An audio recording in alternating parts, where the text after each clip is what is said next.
వైఎస్ఆర్సీపీ ఎందుకు ఈ పార్టీ గురించి పదే పదే మాట్లాడకూడదు అనుకున్నా కూడా మాట్లాడాల్సి వస్తుంది. ఎందుకు మాట్లాడకూడదు అంటున్నామంటే ఏదో భయపడిపోయే మాత్రం కాదు, కేవలం అలాంటి వాళ్ళ గురించి మాట్లాడడం కూడా కొన్ని సందర్భాల్లో మేము కూడా సిగ్గుపడే పరిస్థితి కనిపిస్తాం. మహిళల గురించి ఎంత నీచంగా మాట్లాడినా కూడా నోరు విప్పకుండా ఇంకా దాన్ని ఎంకరేజ్ చేసే పరిస్థితిలో జగన్మోహన్ రెడ్డి ఉండటం అనేది చాలా జుగుప్సాకరమైన విషయం. ఈ రోజు ఎందుకు ఈ పదం ఉపయోగిస్తున్నానంటే, ఒక తల్లి గురించి, ఒక చెల్లి గురించి, ఒక ఆడబిడ్డ గురించి నోటికొచ్చినట్టు మాట్లాడుతూ ఉంటే కనీసం ఇది తప్పు అని చెప్పలేని నాయకత్వం అదొక నాయకత్వమా? అటువంటి నాయకుడు ఒక నాయకుడా? ఇది ప్రతి ఒక్కరు కూడా మనం ప్రశ్నించుకోవాలి. ఎస్పెషల్లీ వైఎస్ఆర్సీపీకి నాయకత్వం వహిస్తున్న జగన్మోహన్ రెడ్డి కూడా ప్రశ్నించుకోవాల్సిన అవసరం ఉంది. గౌరవ శాసనసభ్యురాలు అటువంటి మహిళ గురించి ఒక మాజీ ఎమ్మెల్యే నోటికొచ్చినట్టు మాట్లాడటం అన్నది ఎంతవరకు సమంజసం అని నేను ముందు మిమ్మల్ని ప్రజల్ని నేను ప్రశ్నిస్తున్నా. అట్ ద సేమ్ టైం పత్రికా విలేకరులను కూడా ప్రశ్నిస్తున్నా. ఆవిడ గురించి ఆవిడ వ్యక్తిత్వ హననం చేయడానికి ఒక క్యారెక్టర్ అసోసియేషన్ చేస్తూ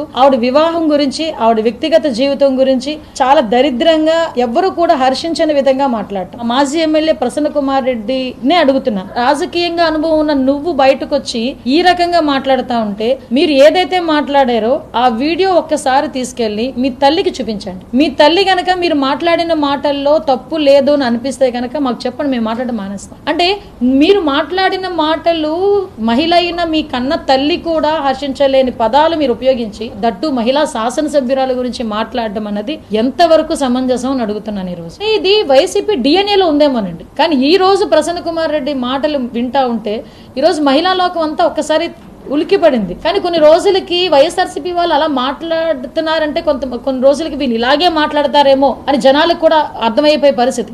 మహిళలందరి గౌరవాన్ని కాపాడే బాధ్యత కూడా జగన్మోహన్ రెడ్డి మీద ఉంది.